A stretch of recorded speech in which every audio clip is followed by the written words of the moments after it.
Good morning. Hope you're doing well today. Pray that you're looking forward to another day in the Lord and ready to share Him with someone that you may come in contact with. I want to talk to you this morning from Exodus chapter 20. And in this chapter at the beginning, we see God is giving the nation of Israel the 10 Commandments. He's given them to Moses to bring back to them and let them know here's what He wants and expects.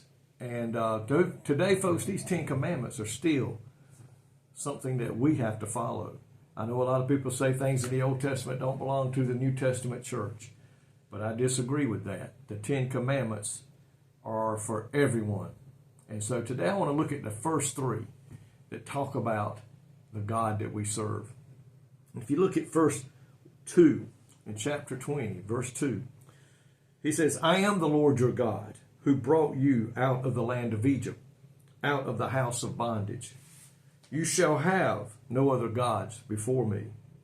Verse 4, you shall not make for yourself a carved image, any likeness of anything that is in heaven above, or that is in the earth beneath, or that is in the water under the earth. You shall not bow down to them, nor serve them. For I, the Lord your God, am a jealous God, visiting the iniquity of the fathers upon the children to the third and fourth generations of those who hate me, but showing mercy to thousands, to those who love me and keep my commandments. So you look in these verses here, he's talking to the nation of Israel. He's just brought them out of the land of Egypt where they were in bondage for so long. And God heard their cries and He sent Moses to lead them. And He says, I am the Lord. I am the one who brought you out of the land of bondage. And then He says in verse 3, He says, you shall have no other gods before me.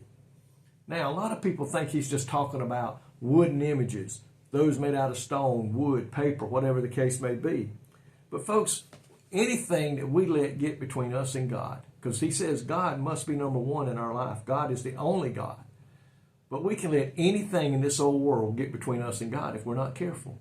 And a lot of people don't believe that. But you know, if there's something out there that's taking your time away from spending time with God, and you would rather do that than to pray, to seek Him, to live by His Word, study His Word, go to church, then you're serving that, whatever it may be. It could be some sports game that you may go play or that you love to watch, or you go watch the game in person. It could be a job. It could be a job. It could be the things we own that we worship because of what they are and who they are. But the Lord said, listen, you shall not make for yourself a carved image of any likeness. And He says here, because I am a jealous God. Folks, God deserves our worship. He deserves our praise. He made us in His image. Every breath that we take is a gift from Him. Every day we see is a gift from Him. We can never thank Him enough.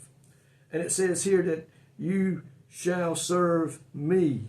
Those, He says, that do this, I show them mercy. I love them, and of those that keep my commandments. So today I want to ask you, is God number one in your life? Maybe something else is number one. And folks, that number one means above our families and our job, we first must serve God. And you know what? If we serve God and live according to His Word, our family is going to be one of the most blessed families around, because they're going to have someone who loves them, who's taking care of them, who's providing for them, who's teaching them the way to go in this world, what to live by in the Bible, and to obey God's commandments. If you put God first, then all these other things will fall where they need to fit. But first, God must be number one. And then your family. And then maybe your job. I'm just throwing some things out there. But there should be nothing in number one in that first place but God. Today I pray that you'll challenge yourself to look and make sure that's who is number one in your life today. Folks, if you're serving God today and you put Him number one, man, you're going to have a great life. There'll still be some heartaches and trials and troubles. That's just part of life. And the enemy coming against you because you're a child of God. But through Jesus Christ, our Lord and Savior, we are more than conquerors.